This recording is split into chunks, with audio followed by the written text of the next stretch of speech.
Greetings and salutations, all you beautiful individuals. It is another reppy of League Unlock. Eric and Mark here with you after a couple days away. You know, we have the whole finals weekend that happened, and we're finally here. We have entered the point where we have all 17 this year teams qualified for the World Championship, which means it is now appropriate. It's not the way too early to preview, rank, look ahead to how this event's going to play out and where all these teams stack up against one another.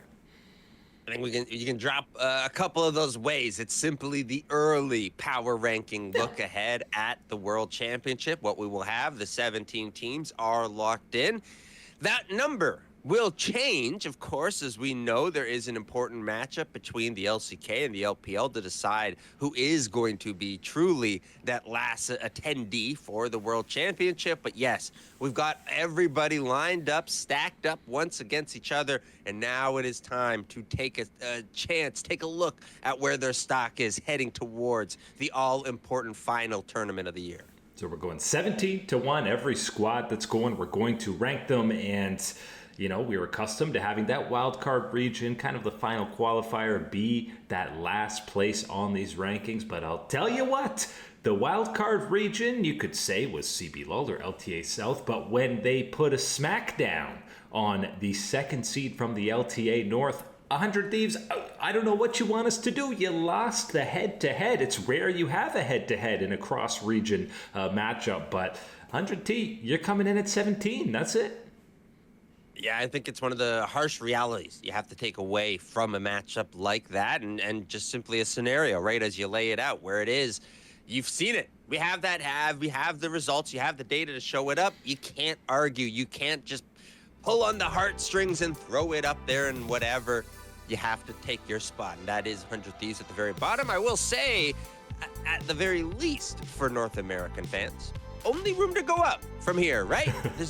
You can't keep digging down and disappointing once you're already the last ranked team. It's only up from here for 100 Thieves. They're guaranteed a top 16 finish, so they will climb because, one squad's not going to make it to the main event. And obviously it was a bit disappointing, that finale against Keatstar, but you know what? I mean, they showed up, and you heard Trimby talking about the value that came with scrimming against these LTA North teams and the cross region. There was value in that, and you saw the growth from them, even though they ultimately did get pumped by FlyQuest again in the finals. Yeah, and for me, really, it is one of these situations where it at least pays off what we thought, what we believed about the CB Lull before all the mess, all the spaghetti that had gone on through the LTA transition and everything else, and how the scheduling and the format of that worked out.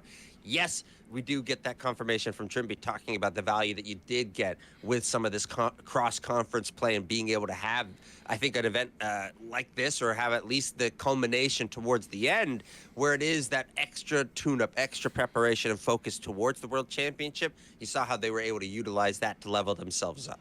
And we've, of course, now fully entered this new era where not only is the Pacific League LCP getting 3 teams coming in, but that third seed is better than the second and third seed from the LTA right now. We're talking about PSG Talent. Obviously, this is new for this year that we're seeing 3 they're all the Taiwanese teams coming into this one, but PSG and Team Secret Wales there in that 13-15 who went head-to-head. Secret Wales obviously took them down, but PSG, again, not a team to sleep on when you've got guys like Maple, Carsa, okay, pretty familiar to the international scene.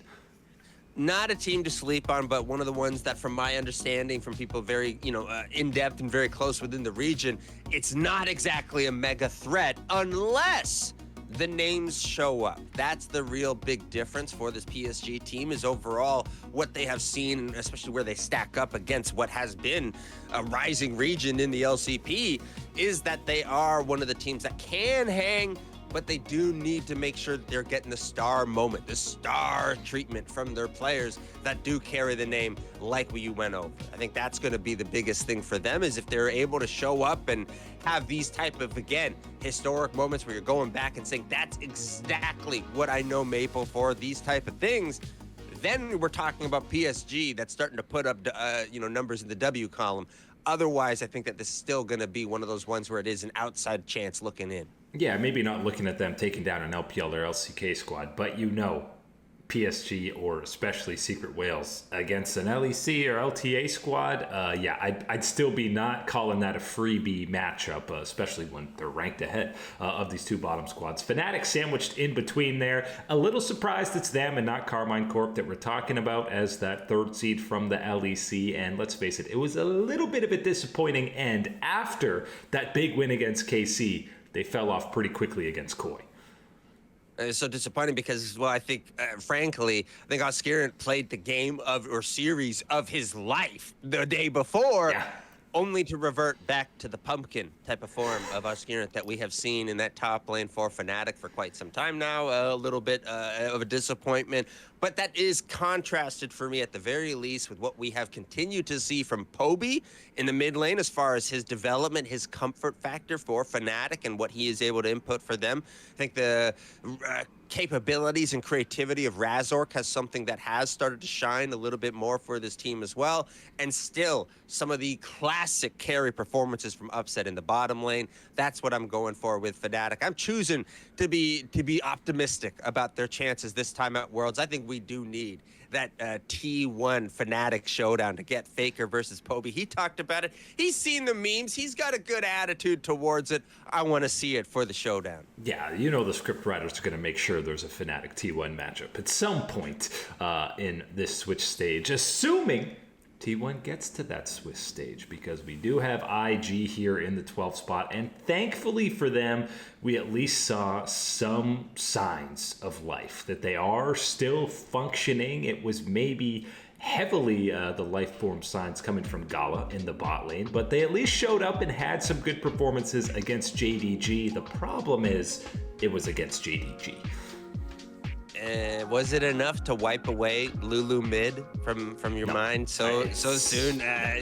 It's still pretty bad. Yeah, so I'm still not exactly convinced that this is going to be an IG that can climb the unsurmountable mountain that will be T1 on the other side, awaiting them, being that final boss, that final challenge for the world spot. That's what we're going to be going through. I think, again, one of the teams that you do think about with, almost similar to a PSG, where they have had their moments of putting it together, being towards the very top, but it really is, are the names working? Is it the Shy? Is it Rookie? Is Gala finding a way to really bring it down? That's where you're getting an IG that can make it interesting. And then, a historical matchup that will be against T1 for this World Championship spot. We know that guys like the Shy have stepped up in these type of moments before, so I think that's what you're kind of looking for if you are Invictus Gaming. Last squad on this first board, Koi, obviously, I don't want to say a disappointing final series because we'll get to G2 and they were, at another level. But really, I think Jojo Pion more than held his own in this series.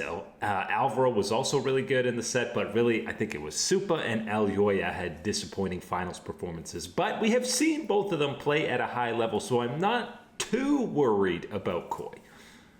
But that is kind of the thing that is almost a little bit different than Koi compared to talking about Invictus Gaming, talking about PSG, where it is about the names. You get the names performing on this Koi team. Jojo Pion does. Yes, there is always a little bit of some mistakes and over pushing that limit and whatever, but he does give you that high octane gameplay. Mirwin in the top side, as well as giving you some of these different angles and everything else. But to have, again, a key part like Elyoya not perform up to that level, and then the auxiliary engine in Supa not being a threat, not being an option as well, that's where you do get a Movistar Koi that does kind of feel like a dead fish, a fish out of water type of situation, which, frankly, is going to be one of those questions that you really are going to be asking heading into almost every series I think you will see from them heading towards this World Championship. Dead fish in the water with a Koi. I don't even think you meant to do it, but absolutely nailed it on the pun there. We head into the next list here, and I think the crashing down to reality that KT Rolster had after the fun upset against Gen.G, where we heard rulers say we were a little too complacent in that series, but KT clearly looked outmatched in that rematch, looked outmatched against Hanwha Life. Not to say they still couldn't make some noise at Worlds, but even a matchup for a Western squad, I think you look at KT and you say, absolutely, that's winnable. I think it's a reminder for us that throughout all the trials and tribulations and hard tests that you go through in that top section of the LCK, yes, KT can rise to be that cream of the crop, that top team on that day, topple a giant like Gen.G. But to stay at the top of that mountain, to be at that peak form again and take a shot, take another chance, take another series, that's going to be the difference maker for me when you're talking about KT and where they have to find themselves in a global power ranking like this. Yes, they will still represent as an LCK monster towards the West when you're talking about any of our squads that are going to be stacked up against. But otherwise, they do find themselves just on the cusp of this list. And they're right behind a squad that anyone's legend, if they are the second seed from the LPL, but if you had them higher than top eSports, it's really because you either hate TES or you're really still riding high from Split 2 and MSI for anyone's legend, because let's face it, in this summer split, they have not reached, even though they finished top 3, they have not reached that level that we saw in Split 2. It's a realization that it's a marathon, not a sprint, I think is the way it's got to be for this anyone's legend team, the team that has sprinted out to a lead, to a win in a race or whatever for the LPL, however you want to slice it up. But they still have not learned that, you know what, we got to keep running. And we got to keep running at this type of pace, this type of level and excellency in order to make it to the World Championship in the form that we want to. You didn't see that almost throughout the entirety of this summer split. Maybe slight sparks and flashes of the team that was the LPL champion beforehand and was able to go multiple, back-to-back best-of-5s against a BLG and take them down type of situation. Is that the anyone's legend that is going to show up at this Worlds event? I've got my doubts about that so far. I think this has been a team, again, that has gone for that sprint, not marathon mentality, and is running out of that stamina as we get to the most important part of the year. And they may have performed better at MSI than a squad like Flying Oyster, who's still impressed, but it really just felt like more the same. They went through the motions, another undefeated run in the LCP, and it's almost like they have to run back to their body for the main boss that they just attempted at MSI. They're finally going to get back there at the World Championship, and this is wide open, I think, for squads like the Flying Oysters, and we'll get to G2 and FlyQuest to legitimately make some noise at this event. They're at that Dark Souls Elden Ring boss. They get, it's a good attempt, but then they die and they drop all their runes and souls, but somehow it's glitched where it's just in front of the door. So yeah, they got to go all the way back, run through, pick those up, and then get back in there for another fight against the best in the world. And that's got to be the mentality of these Flying Oysters, because we've seen this, frankly, in the LCS. We've seen it in the LEC. When you are a dominant team, that number 1A option, you are only looking for the test that you will get when you get to an international stage and you do get your opportunity against the best of the LCK, the best of the LPL. You take the best shot from the underdogs, everything else. That's where I believe this Flying Oysters team is, and where they can only sharpen themselves is going to be this level of competition. So yes, they did everything. They check all the boxes that you needed to see and needed to maintain within the LCP, but now it is time to show out here at the World Championship. And similar could be said for FlyQuest, who, they've checked all the boxes. Maybe the level of competition hasn't been at the highest, and if you paid attention to when we've done most of these global power rankings, we've had FlyQuest ahead of G2 for the majority of this third split. But the competition that G2 was going against, Koi had leveled up in those finals, and the sheer domination across the board that G2 put is enough for me to put them just ahead of FlyQuest in terms of how good I'm feeling about them heading into this event. There's issues you can have with those challenging squads within the LEC, but there was certainly no question that they all had their upsides and were rising towards more so that upside as you got through that championship weekend, and it led to that matchup against G2 for that title, and how dominant a force G2 was throughout the entirety of that series. Specifically for me, Hansama in that bottom lane, I'm ready to be hurt again. I think there is always some time, whatever it is, it seems like maybe it's been a year or two, but there always is a peaking moment where he finds a couple series in a row where you go, there's nobody better in the West than Hans Sama and what he can provide. And yes, I want to see him challenge the best that you've got in the LCK, best you've got in the LPL. I think we've got a guy that we can put our hopes on until we lose. It is the way that it has worked out all these times again. But I'm ready to get hurt. I'm ready to take it on one more time. As I said, it's been a couple of years since we have seen this type of shining form and consistency from Hans Sama, specifically through this championship weekend. And I think that combined with the rest that we have seen from this G2 roster, and hey, how about the weekend that you had for Labrov, a guy who was and constantly had been criticized since joining this G2 team of not being good enough, not being at the caliber to carry the torch at this upstanding, prestigious organization within the LEC. How about them haters now, huh? Yeah, and same could be said for Skewmond. Also had a fantastic series. And you heard Caps talk about biggest difference between the rest of the splits and this one is the team trying to be more aggressive. They were too passive before, and it's Skewmond and Labrov that were leading that charge with some insane flanks across the whole series where, Labrov is zoning 3 people single-handedly on the Alistair. So the new guys absolutely stepped up, and that's why we're feeling so good about G2 heading towards this event. The big 5 now on this list, and you'll see how far T1 is from their matchup against IG, which again paints the picture. If T1 loses, this is going right out there with biggest world's upsets of all time. I think it almost undersells even still, because it is T1 at 5 and you're not exactly pushing all the way up to how high of a level that T1 has been able to show us that they can occupy within a global power ranking scale at this point. We all know, of course, that given that world championship pedigree that is still there with this roster. Never mind one individual in Faker, the unkillable Demon King, and what he carries himself. You're slotting in Owner, you're slotting in Gumayusi, carrying over their things, and still a pretty strong option in Doran from what we have seen, and a key part of when this T1 team has been able to show that they can be at their best.